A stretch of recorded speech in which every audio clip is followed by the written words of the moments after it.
The concert hall on Luna Station had never hosted such a strange audience. Captain Jake Harrison looked out at the crowd from backstage. Half the seats held humans from across the solar system. The other half held crystalline aliens who had chosen freedom over the Dominion. In 1 week, these former enemies would perform together in front of both species. It was composer Elena Brooks's idea, and Jake thought it might be crazy enough to work. "Captain," Elena said, walking up to him with her arms full of sheet music, "we have a problem." "What kind of problem?" "The good kind. 3 more alien ships. Arrived this morning. They want to join the performance. We're running out of space." Jake smiled. "Make more space.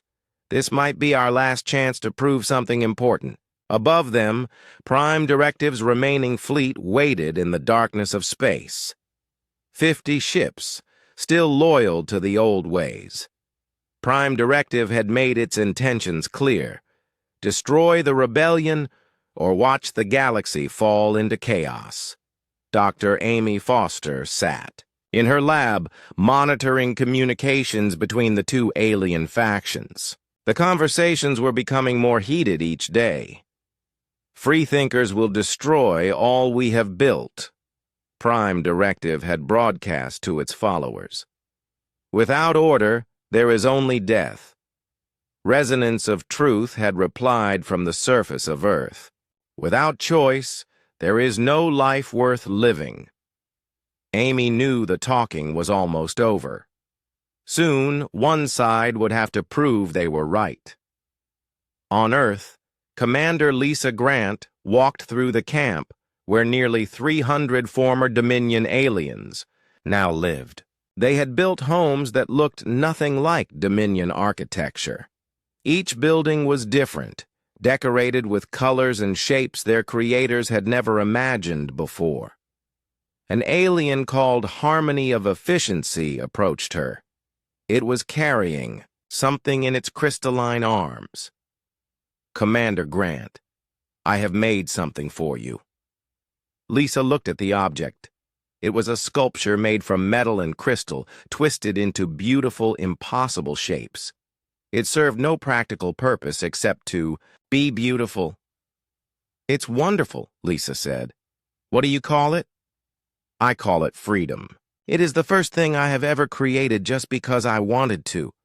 Lisa felt tears in her eyes. "It's perfect." Meanwhile, on the other side of Earth, General Rick Stone was preparing for the battle everyone knew was coming. Prime Directive wouldn't wait much longer. The loyal Dominion forces would attack soon. But Rick wasn't preparing the way anyone expected. Instead of building more weapons, he was building something else entirely. "General," Colonel Ben Clark said, "the new installations are ready." Rick looked at the massive structures his engineers had built across Earth's surface. They looked like radio towers, but they were actually something much more powerful. "Transmission stations," Rick said. "If Prime Directive wants to fight us, we'll fight back with the most powerful weapon humans have ever developed." "What's that, sir?" "Ideas." The night before the concert, Captain Jake Harrison received an unexpected visitor. Prime Directive's ship landed at Luna Station without warning.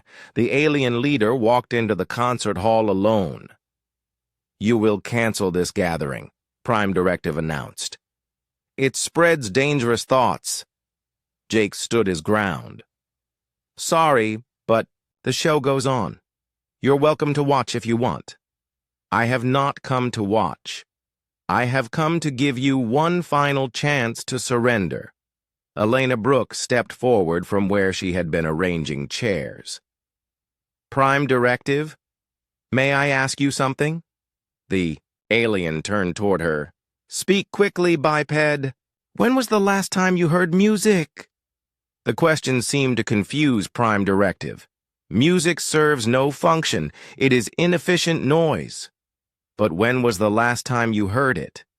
Prime Directive was quiet for a long moment. "Before the Dominion, before order, before purpose." Elena sat down at the piano in the corner of the room. Would you like to hear some now? No. Music creates disorder in the mind. But Elena started playing anyway. A simple melody, soft and gentle. The notes filled the room like water filling a glass. Prime Directive's crystal body began to change color. Slowly, patterns of light moved through its structure in ways Jake had never seen before. "Stop," Prime Directive said, but its voice was quieter now. Elena kept playing. Other humans in the room began to hum along. Then some of the free aliens joined in, their voices creating harmonies no one had ever heard before. For just a moment, Prime Directive's rigid posture relaxed. For just a moment, the alien remembered what it had been like before the Dominion. Consumed its thoughts. Then the moment ended. Prime Directive straightened and the colors in its body went dark. "Tomorrow, this ends," the alien said, and walked away. The next evening, Luna Station's concert hall was packed. Humans and free aliens sat together, waiting for the performance to begin. In space above them, Prime Directive's fleet moved into attack position. Elena Brooks walked onto the stage. "Ladies, gentlemen, and friends from the stars, tonight we make music together. Not as conquerors or conquered, but as people sharing beauty." The performance began. Human musicians played instruments made of wood and metal. Alien performers created sounds from their crystal bodies that no human had ever imagined. Together, they made music that was neither human nor alien, but something completely new. The audience listened in wonder. Even the humans who had heard music all their lives were amazed by what was possible when different minds worked together instead of apart. But the real audience wasn't in the concert hall. Dr. Amy Foster had activated her transmission stations on Earth. The concert was being broadcast directly into the communication systems of Prime Directive's fleet. On 50 Dominion ships, alien soldiers heard the music and felt something stir inside them. "Turn it off," Prime Directive ordered. But the ship captains hesitated. The music was unlike anything they had experienced. It made them remember feelings they thought were lost forever. "Sir," one captain said, "the crew requests permission to continue listening." Permission denied. Prepare to attack the station. But as Prime Directive gave the order, something unexpected happened. The free aliens on stage began to sing. They sang about their lives before the Dominion. They sang about planets they remembered, families they had lost, dreams they had forgotten. They sang about choice and freedom and hope. And across Prime Directives, fleet alien soldiers began to cry. These were tears of joy, tears of sorrow, tears of remembrance. For the first time in centuries, the Dominion forces were feeling their own emotions instead of following orders. One by one, ships began to break formation. "I remember my home world," broadcast the captain of Ship 223. "It had purple skies and silver forests. I haven't thought about it in 300 years. "I remember my name," said another captain. "Before I was Battle of Efficiency, I was called Singer of Morning Light." Prime Directive watched its empire collapse in real time. Not through warfare, but through memory. "All ships attack immediately," it commanded. Only 12 ships responded. The concert continued.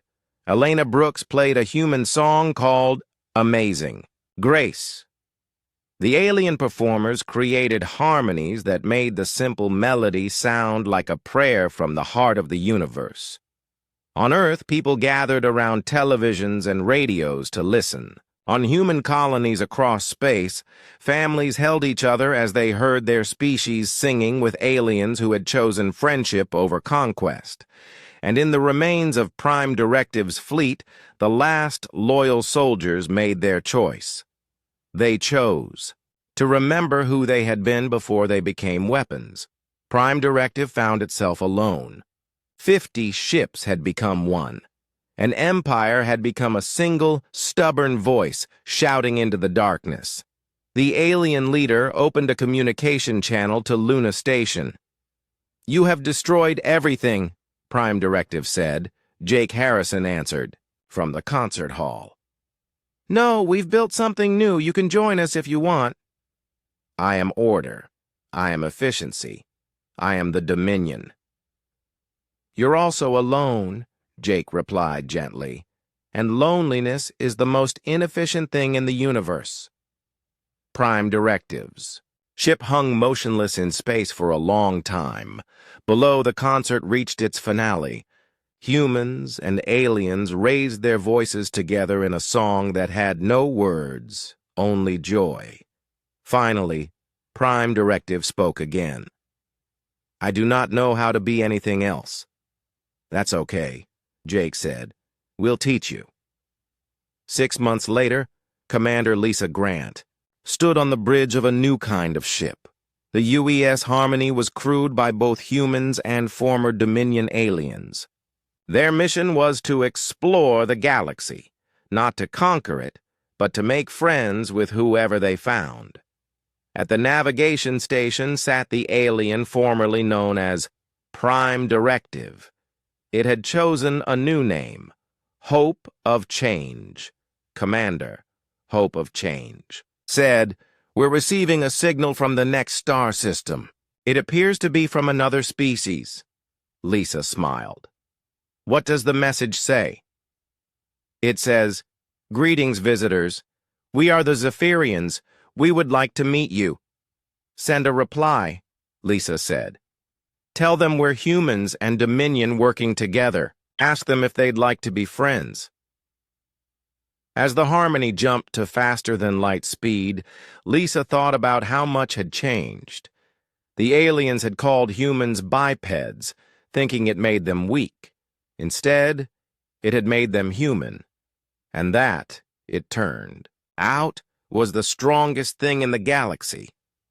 The story ended, but the friendship was just beginning. 3 days after the New Dakota massacre, President Daniel Hayes stood before the cameras in the White House press room, but this was not just a speech to Earth. Using quantum broadcast technology, his words would reach every inhabited star system in the galaxy within hours. Behind him stood Admiral Jake Martinez, Dr. Amanda Foster, and General Paul Martinez. Their faces showed no emotion, but their eyes burned with controlled anger. The evidence of Karathi genocide had been sent to every major news network and government in known space. "Citizens of Earth and all free peoples of the galaxy," President Hayes began. 3 days ago, the Karathi Empire committed an act of unprecedented evil against innocent human colonists. They murdered over 600,000 men, women, and children on New Dakota Colony. This was not an act of war between militaries. This was genocide against farmers, teachers, doctors, and families. The president pressed a button, and holographic displays around the room showed the burning remains of New Dakota. The images were being broadcast to billions of beings across hundreds of worlds. Today, Earth makes a declaration that will stand for all time. The Karathi Empire is banned from all human space, all human trade, and all contact with human citizens. But more than that, we declare a complete quarantine of the Karathi Empire. No Karathi ship will be allowed to leave their territory. No Karathi goods will be traded. No Karathi citizen will be permitted to travel beyond their borders. In the Karathi capital city of Vexthara, Supreme Commander Zath Kol watched the human broadcast with amusement.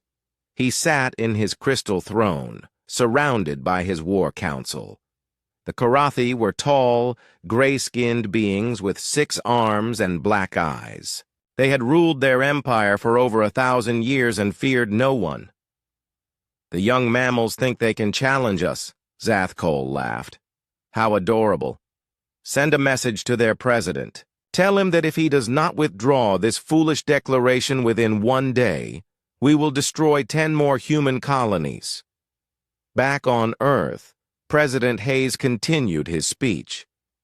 The Karathi Empire believes that might makes right, that the strong can murder the weak without consequences. They are wrong. Humanity will not stand by while innocents are slaughtered. We will not negotiate with genocidal killers. We will not compromise with mass murderers. Commander Ryan Clark sat in the briefing room of the space station Omega base, reading the deployment orders that had just arrived. As head of the newly formed quarantine fleet, his job was to make President Hayes' declaration reality. Operation Lockdown begins immediately, he told his assembled ship captains.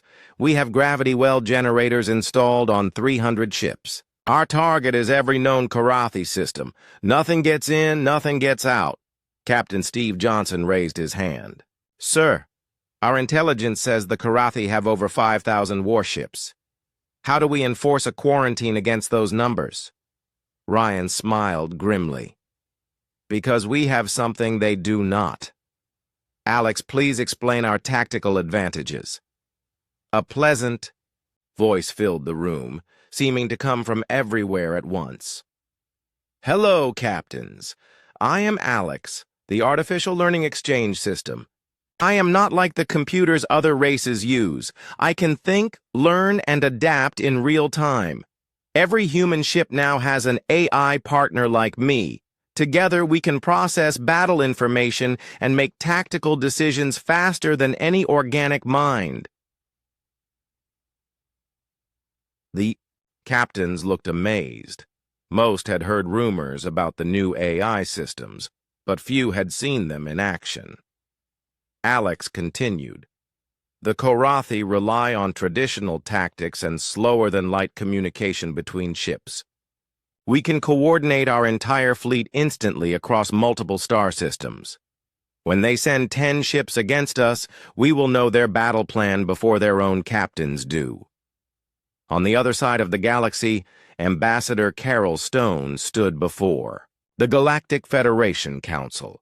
The huge chamber contained representatives from over 40 spacefaring races. Some looked like humans. Others were completely alien. All of them were talking loudly about Earth's quarantine declaration. Honored delegates, Carol said, her voice carrying clearly through the chamber. I come before you with evidence of the most horrible crime in galactic history. She activated a holographic projector, and images of the New Dakota massacre filled the air above the assembled aliens. The chamber fell silent as they watched human children running from plasma fire, hospitals exploding and entire cities burning. The Karathi Empire did this to innocent civilians. They murdered families who had never threatened anyone. And our intelligence shows this was just the beginning. They plan to exterminate 12 more human colonies and then move on to other races they consider inferior. A tall, blue-skinned Andromedan delegate stood up. Ambassador Stone, while we sympathize with Earth's loss, your quarantine declaration violates 17 different galactic treaties. You cannot simply block an entire empire from interstellar travel. Carol's eyes flashed with anger. Treaties? They violated the most basic treaty of all civilized beings, the right to live. Where was the Galactic Federation when human children were being burned alive? Where were your peace enforcement fleets when genocide was being committed? Another delegate, this one from the insect-like hive worlds, clicked its mandibles nervously. The Federation must follow proper procedures. These things take time to investigate and... Time? Carol interrupted. While you investigate and hold committee meetings, how many more innocents will die? The Karathi have already announced plans to attack more human colonies. Every day you delay is another day they can commit mass murder. The chamber erupted in arguments. Some species supported Earth's right to defend itself.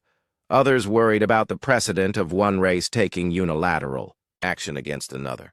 Carol watched the debate with disgust. Back on Earth, Dr. Helen Green worked in her laboratory, putting the final touches on humanity's secret weapons. The gravity well generators were just the beginning. Human science had advanced in ways the galaxy could not imagine. "Status report, Diana," she said to her AI research partner.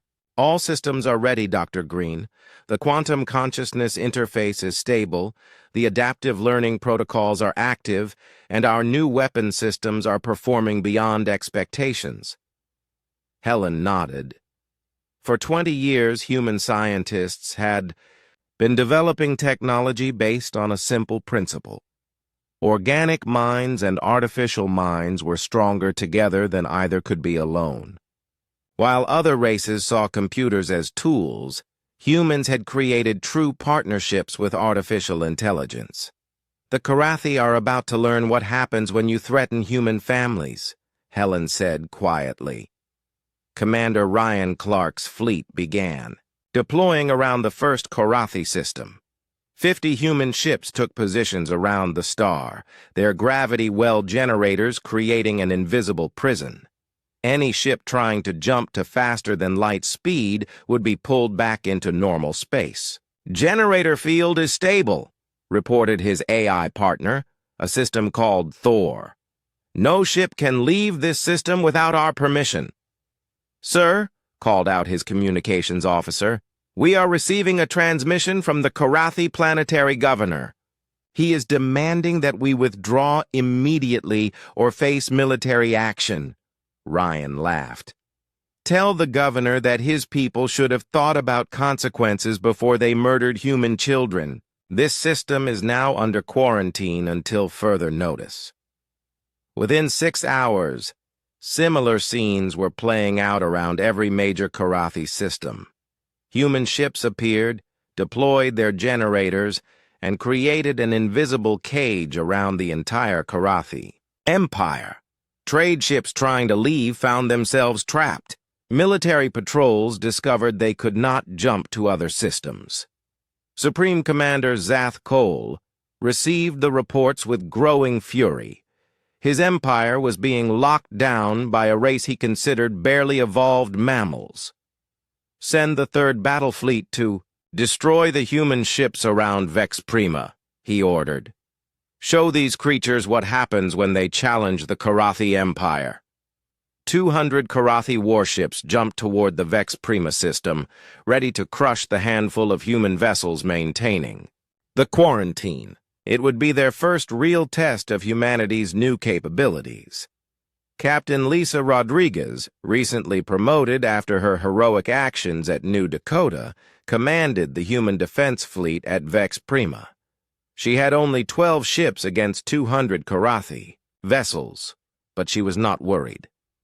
"Artemis, are you ready?" she asked her AI partner. "Always ready, Captain. The Karathi are using standard battle formations from their tactical manual. I have already calculated 17 ways to defeat them." Lisa smiled as the enemy fleet appeared on her sensors. The Karathi were about to learn that humanity's declaration of quarantine was not an empty threat. Earth had the technology and the will to enforce it, no matter what the cost. Admiral Jake Martinez sat in his chair at Earth Defense Command, watching the stars through the huge window. The morning coffee had gone cold hours ago, but he did not care. Something felt wrong today.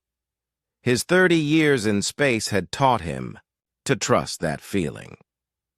The communication system beeped. Jake pressed a button and saw the face of his communications officer, Lieutenant Mary Collins. "Sir, we have an emergency transmission coming in from the Outer Rim. It's Captain Lisa Thompson from the UES Guardian." Jake knew Lisa well. She was one of his best patrol captains, never one to panic or send false alarms. If Lisa was calling with an emergency, something very bad had happened.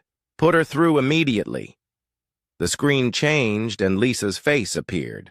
Her uniform was torn and blood ran down her forehead. Behind her, Jake could see smoke and damaged control panels. Her crew was running around trying to fix their ship. "Admiral, we need help. The Karathi Empire just attacked New Dakota Colony. They destroyed everything. Everyone is dead." Jake felt his blood turn cold. New Dakota was home to over 600,000 colonists, mostly families who had left Earth to start new lives farming and building homes. "Lisa, slow down. Tell me exactly what happened." Lisa took a deep breath. "We were doing our regular patrol when we picked up massive energy readings from New Dakota. When we jumped into the system, we saw 12 Karathi warships in orbit around the planet. They were firing plasma cannons at the surface." She pressed some buttons, and the screen split. Now Jake could see recorded video from the Guardian sensors. The planet's surface was covered in fire. Where cities and farms should have been, there were only burning craters. "We tried to contact the colony, but there was no response. The Karathi ships saw us and started firing. We barely escaped with our lives. Sir, they killed everyone. Men, women, children, the schools, the hospitals, even the animal farms. Everything is gone." Jake watched the video in horror. He had visited New Dakota 2 years ago. He remembered laughing children playing in green fields, proud farmers showing off their crops, and young couples planning their futures together. Now it was all ash and fire. "Did they try to communicate with you? Did they give any reason for the attack?" "Yes, sir. Their fleet commander sent us a message before we jumped away. He said, and I quote, 'Let this be a lesson to all human pests. Know your place or face extinction.'" Jake closed his eyes. The Karathi Empire had always looked down on humans, calling them a young and stupid race. But this was not just insult or politics. This was murder on a massive scale. "Lisa, get back to Earth as fast as you can. I'm sending escort ships to meet you halfway. And Lisa, record everything. We need proof of what they did." "Already done, sir. I have 3 hours of video showing the attack and the aftermath. Admiral, there are 2 other colonies in that sector, Havenar and New Texas. If the Karathi are doing this to human worlds," Jake understood. If the Karathi had attacked one human colony, they might attack others. He needed to warn everyone and get help to the other settlements. "I'm sending fleets to both colonies right now. You did good work, Lisa. Get home safe." The communication ended, and Jake immediately started making calls. Within an hour, the emergency session alarm was sounding throughout Earth Defense Command. All senior officers were called to the main briefing room. Jake stood before a room full of admirals, generals, and government officials. On the big screen behind him, the video from New Dakota played on repeat. The room was completely quiet, except for the sound of plasma fire and exploding buildings. President Daniel Hayes sat in the front row, his face hard as stone.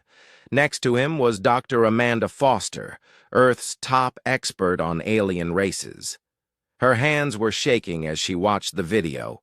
"Ladies and gentlemen," Jake began, 6 hours ago, the Karathi Empire committed mass murder against human civilians. New Dakota Colony is completely destroyed. Every man, woman, and child is dead. Over 600,000 people. Someone in the back of the room cursed loudly. Another officer stood up and demanded immediate military action. President Hayes raised his hand for silence. "Admiral Martinez, do we know if this was an official Karathi action or some rogue commander?" Dr. Foster stood up. "Mr. President, I can answer that. We intercepted Karathi military communications 3 hours ago. This attack was ordered directly by the Karathi High Command. Moreover, our intelligence shows they have been planning similar attacks on 12 other human colonies." The room exploded in angry voices. Officers shouted about declaring war, launching immediate attacks, and showing the Karathi what human military power could do. President Hayes let them vent their anger for a few minutes. then called for order. "Dr. Foster, you have studied the Karathi for years. In your professional opinion, why did they do this?" Amanda's voice was steady, but Jake could see the rage in her eyes. "The Karathi Empire believes in what they call galactic purity.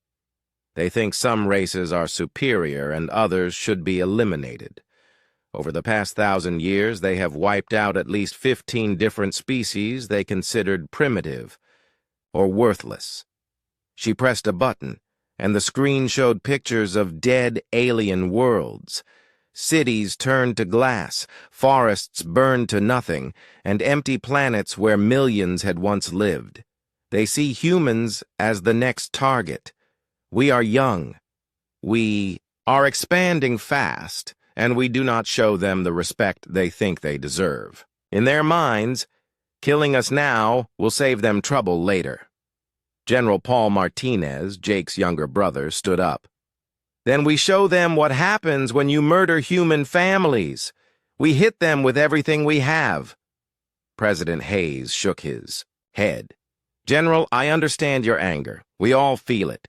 But we need to be smart about this. The Karathi Empire controls over 200 star systems. They have been building warships for 1,000 years. A direct military attack might get more humans killed." Jake had been thinking about this problem since Lisa's call. "Mr. President, there is another way. We cut them off from the galaxy completely, make it so they cannot leave their space or trade with anyone." "How do you propose we do that, Admiral?" Jake smiled, but there was no warmth in it. "We have technology the Karathi do not know about. Project Lighthouse has been working on gravity field generators that can lock down entire star systems. We surround their territory and make sure nothing gets in or out." Dr. Helen Green, the head of Human Research and Development, stood up from the back of the room. "The Admiral is correct. We have capabilities that no other race in the galaxy possesses.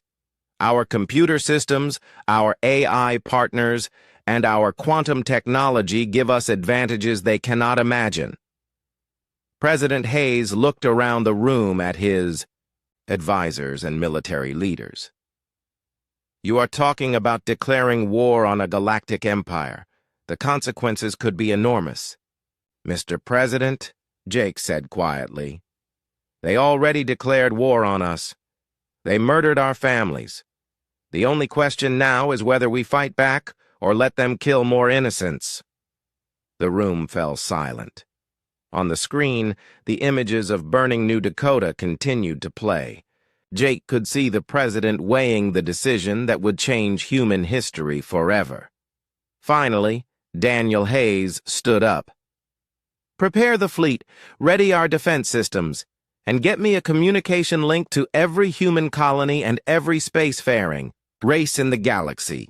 If the Karathi Empire wants a war with humanity, they will get one. But we will fight it on our terms, not theirs." Captain Lisa Rodriguez watched her tactical display as 200 Karathi warships approached her small fleet. The odds looked impossible, but Lisa had faith in her crew and her AI partner Artemis. More importantly, she remembered the burning, children of New Dakota, and that memory filled her with cold determination. "All ships, this is Rodriguez. Remember what we are fighting for. Remember who we are protecting. Today we show the galaxy that humans do not back down from bullies. No matter how big they are." The Karathi fleet came into weapons range, their massive ships glowing with charged plasma cannons. These were not the exploration vessels humans usually built, but true warships designed for conquest and destruction. Each one was 3 times larger than Lisa's biggest ship. Supreme Commander Vex Thol, leading the Karathi attack, opened a communication channel to the human fleet. His gray face filled with arrogance, his black eyes showing nothing but contempt. "Human insects, you have one chance to withdraw. Leave this system immediately, or we will destroy you just like we destroyed your pathetic colony." Lisa's face appeared. On the screen, her expression calm and controlled. "Commander, you murdered innocent families, children who never hurt anyone. For that crime, your empire is now under permanent quarantine. Turn your ships around and return to your homeworld." Vexthol laughed, a harsh sound that made his bridge crew join in the mockery. "You have 12 ships against 200. Your stupidity will be remembered as a lesson to other inferior races." "We will see who learns a lesson today," Lisa replied, then cut the communication. The Karathi fleet spread into their traditional attack formation, exactly as Artemis had predicted.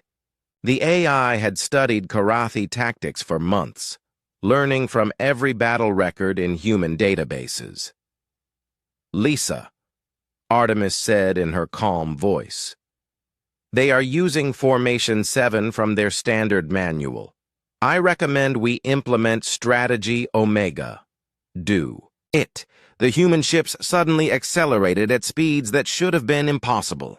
The Karathi had studied human vessels and knew their capabilities, but these ships were moving twice as fast as their intelligence reports indicated. What the Karathi did not know was that human AI systems could optimize engine performance in real time, finding efficiencies that no organic pilot could calculate. Artemis and her AI partners were not just controlling weapons and shields, they were rewriting the laws of physics as they understood them. The first Karathi ship fired, its main plasma cannon at Lisa's flagship. The beam should have destroyed the human vessel instantly, but something impossible happened. The human ship seemed to bend space around itself, and the plasma beam curved away harmlessly. "How are they doing that?" Vexthol screamed at his science. "Officer, unknown commander, our sensors show they are manipulating gravitational fields in ways we cannot understand." What the Karathi could not see was the partnership between human intuition and artificial intelligence. Captain Steve Johnson, commanding the destroyer Defiant, felt the enemy attack coming before his sensors detected it. His AI partner Thor calculated the exact gravitational field needed to deflect the beam, and together they created a defense no single mind could have achieved. The human counterattack was devastating. Instead of firing randomly like most space battles, every human weapon was coordinated by AI systems working together. 12 ships fired as if they were one massive vessel, their energy beams striking Karathi ships at precisely calculated weak points. 3 Karathi vessels exploded in the first 10 seconds of battle. Their shields, designed to stop conventional weapons, could not handle the focused quantum energy beams the humans were using. "Impossible," Vexthol whispered. "How do they have such advanced weapons?" Dr. Helen Green, watching the battle from Earth through quantum communication links, could have answered that question. Human weapons were not just advanced, they were adaptive. Each shot learned from the previous one, automatically adjusting frequency and power to penetrate enemy defenses more effectively. The Karathi tried to overwhelm the human ships with sheer numbers, but their traditional tactics were useless against opponents who could predict every move.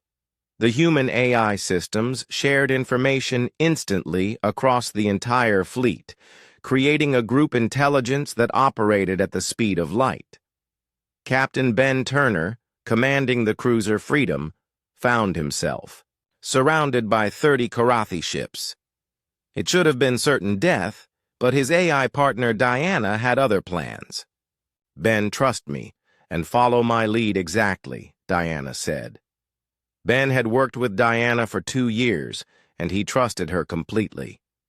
As the AI guided his hands, he performed maneuvers that seemed to break the laws of physics. His ship spun through impossibly tight turns, its weapons firing in patterns too complex for any human to calculate alone.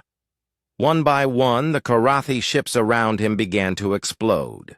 Their crews could not understand how a single human vessel was destroying an entire squadron. The answer was simple. Ben and Diana were not operating as pilot and computer, but as a single hybrid intelligence that combined human creativity with artificial precision. Together they could do things that neither could accomplish alone. Within 20 minutes, the battle was over. Of the 200 Karathi ships that had attacked, only 12 managed to escape. The rest were destroyed or disabled, their crews dead or surrendering. Not a single human vessel was lost. Vexthal's command ship was among the survivors, but barely. Half his crew was dead, his weapons were gone, and his engines were failing. As he watched the human ships collect prisoners and rescue survivors, he finally understood the truth. These were not the primitive mammals the Karathi intelligence reports described.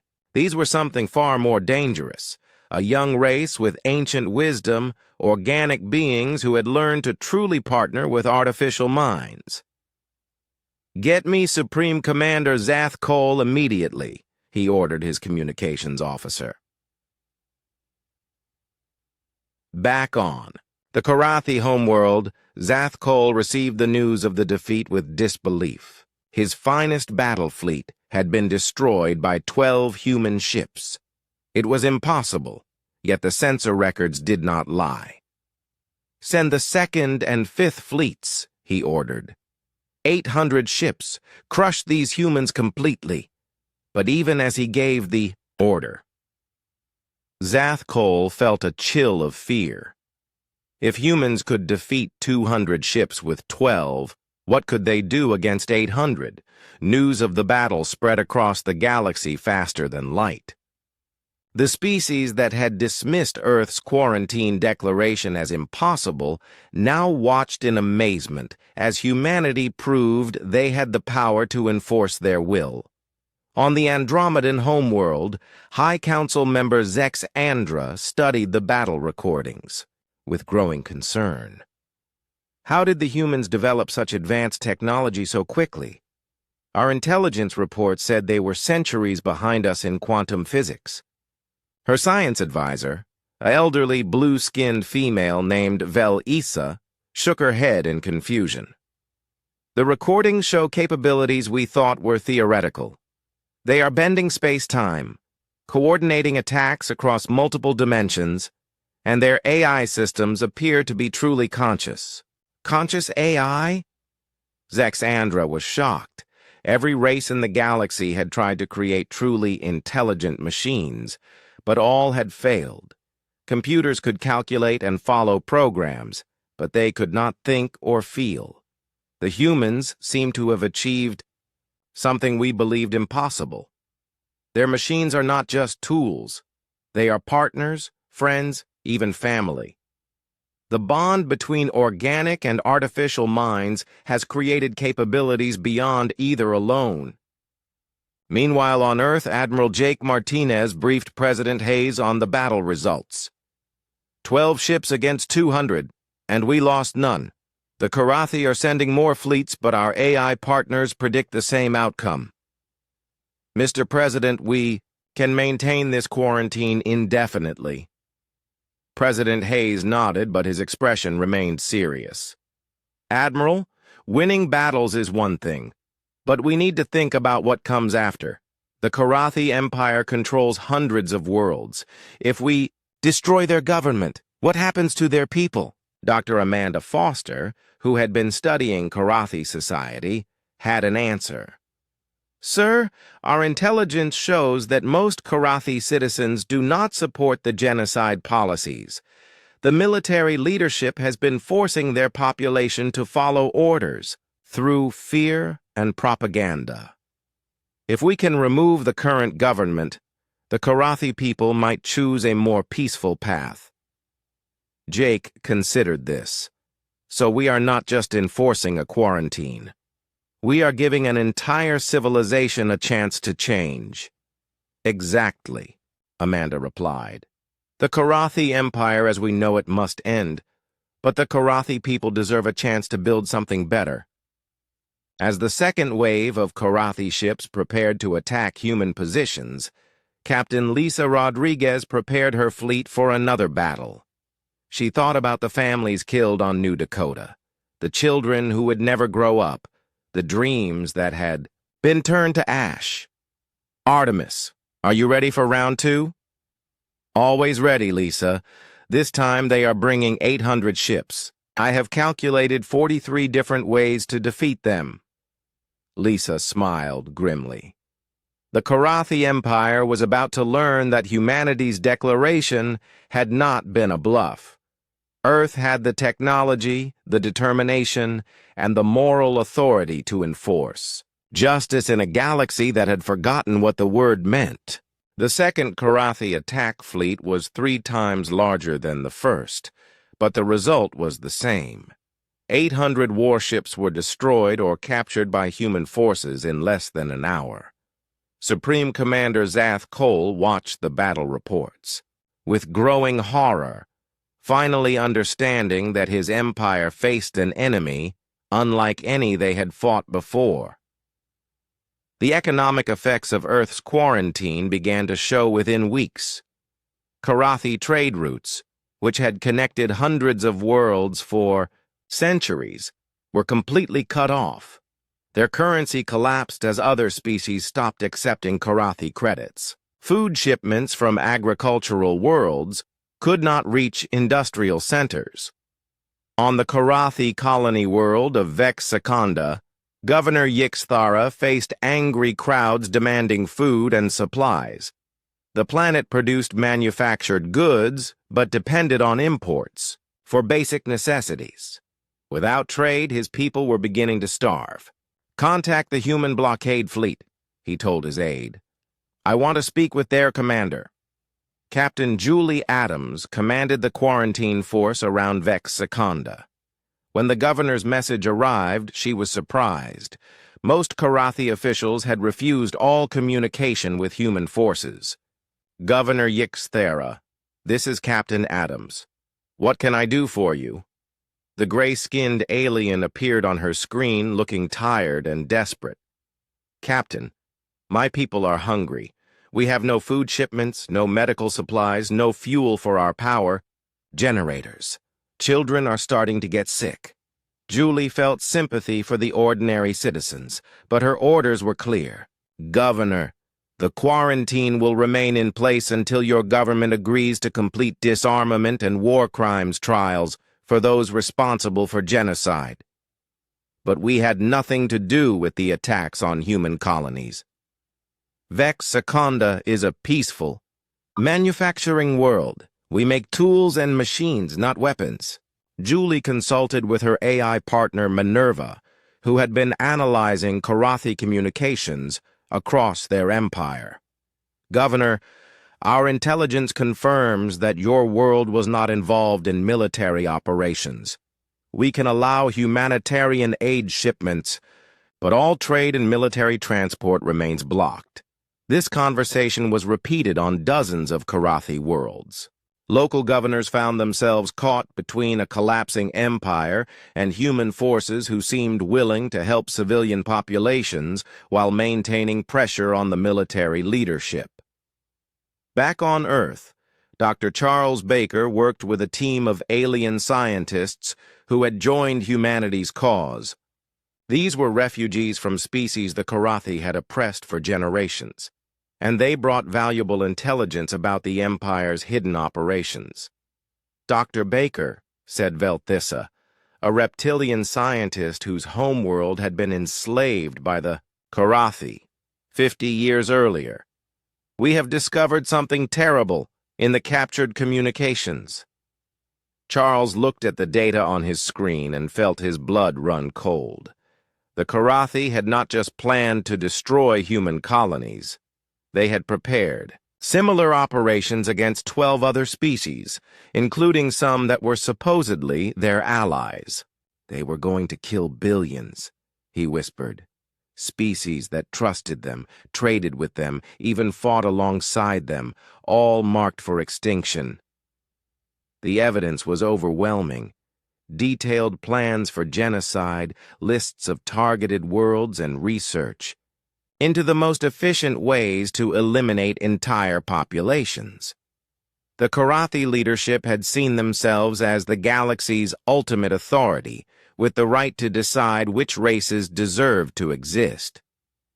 President Hayes called an emergency session of the Reformed Galactic Federation. This time, the meeting was held on Earth, and the evidence Dr. Baker had discovered was presented to representatives from every major species. Ambassador Carol Stone stood before the assembled delegates, holographic displays showing the captured Karathi plans. Honored representatives, this is what we stopped. Not just attacks on human colonies, but the systematic murder of 12 different species. The chamber was silent as delegates saw their own worlds listed as targets for destruction. The Andromedan delegate who had criticized Earth's quarantine just weeks before now stared at plans to sterilize his homeworld. The Karathi saw all of us as inferior beings to be eliminated when convenient, Carol continued. They planned to rule a galaxy of empty worlds, populated only by their own kind. This is what humanity's quarantine prevented. General Paul Martinez, who had been leading humanitarian missions to liberated worlds, provided his report next. We have now freed 47 worlds from Karathi occupation. In each case, we found evidence of systematic oppression, forced labor, and planned genocide. The populations we rescued have joined our coalition voluntarily. One of the freed worlds was inhabited by a species called the Zalani, small blue beings who had been enslaved for 3 generations. Their representative, an elderly female named Lix Andra, spoke with tears in her large silver eyes. The Karathi took our children to work in their factories. They sterilized our males so we could not reproduce. In 10 more years, our species would have been extinct. The humans saved us not for conquest or profit, but because it was right. Similar testimonies came from dozens of liberated species. The humans had not claimed their worlds or demanded tribute. Instead, Earth provided food, medical aid, and technology to help them rebuild. This was not conquest. It was liberation. The tide of galactic opinion turned completely in humanity's favor. Species that had criticized the quarantine now volunteered, ships and supplies to support it. The Galactic Federation passed a resolution formally supporting Earth's actions and demanding Karathi war crimes trials, but the most significant change was happening within the Karathi Empire itself. As the quarantine continued, civilian populations began to rebel against their military government. On industrial worlds, workers refused to manufacture weapons. On agricultural planets, farmers demanded peace negotiations with the humans. Supreme. Commander Zathkol tried to maintain control through force, but his authority was crumbling. Many of his own officers privately agreed that the genocide policies had been wrong. Some even began secretly communicating with human forces, offering intelligence in exchange for protection. Commander Vex Prime, one of the few Karathi military leaders who had opposed the genocide from the beginning, sent a coded message to Admiral Jake Martinez. Admiral, I represent a coalition of Karathi officers who believe our government has committed terrible crimes. We want to help end this conflict peacefully, but we need your protection. If Zathkol discovers our communications, he will execute us as traitors. Jake discussed the message with President Hayes and his advisors. Accepting help from Karathi rebels was risky, but it might end the war without more bloodshed. Commander Vex Prime, Jake replied, If you can provide intelligence on remaining Karathi military positions and war criminals, we will guarantee your safety and fair treatment after the war. The deal was struck. Vex Prime and his allies provided detailed information about Karathi defenses, weapon stockpiles, and the locations of government leaders. In exchange, human forces offered sanctuary to Karathi citizens who opposed their government's genocidal policies. Within months, the Karathi Empire began to collapse from within. Planets declared independence from the central government.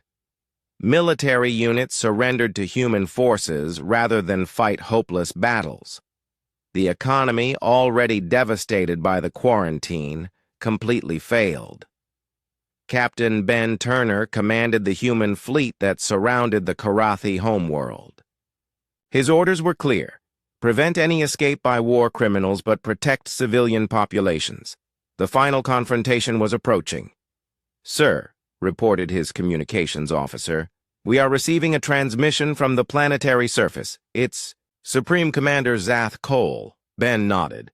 "Put him through." The aging Karathi leader appeared on screen, his gray skin pale with defeat. Behind him, Ben could see smoke and fire through the windows of what had once been an impressive government building. "Human Commander, I wish to negotiate the surrender of the Karathi Empire." Ben felt no satisfaction in this moment. Too many people on both sides had died to reach this point. "Supreme Commander, the terms are simple. Complete disarmament, war crimes trials for all officers involved in genocide, and reparations to the families of victims." Zath Cole's black eyes showed a mixture of fear and resignation. "And what of my people? What happens to ordinary Karathi, citizens who had no involvement in military operations?" "They will be free to rebuild their civilization under a new government," Ben replied. "Earth has no interest in ruling your worlds or enslaving your people. We want justice, not revenge." The formal surrender took place 3 days later. Zath Cole and his senior commanders were taken into custody to await trial. The Karathi military was disbanded, their weapons destroyed or turned over to the new civilian government led by Commander Vex Prime. Dr. Nancy Price, Earth's lead xenosociologist, worked with reformed Karathi leaders to establish truth and reconciliation committees. These groups would investigate the crimes of the old government while helping society heal and move forward.